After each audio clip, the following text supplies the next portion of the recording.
बस बस बस हरते रहे हम जरा वैसे ये काम है ये कहीं कहाँ बैठे ये वो काका कहा है भैया?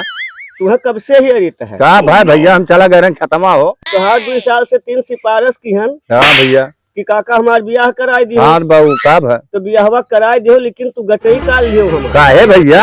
हाँ जब तू जानत रहो कि ऐसा बात बा तो ई ठंडिया भर तू ही निभा लियो तो हमारे संग अरे तो भाई का आखिर बतिया भाई का हम कहूँ बताओ तुम समाज में खड़ा हुए लाए कही फिर वह बात या पूछा था बताइए सारे ओकरे पे तो 9 महीने लड़का बतावत है बा ये कैसे?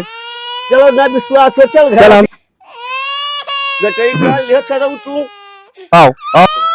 देखो आखिर ये बता भैया तो का 3 महीना लाए भाई हमारे 3 महीना तो हम यक्का हम लाए भाई 3 महीना खाली आए तो भाई 3 महीना तो भाई तो 3 महीना वो का आए भाई और 3 महीना तो का लाए भाई। हाँ और 3 महीने की लड़कवा तो आखिर कहाँ जाइए? ए काका हम तो घबरा नहीं तो हमारे हुआ तो 9 महीना पूर्ण जाइए। हाँ,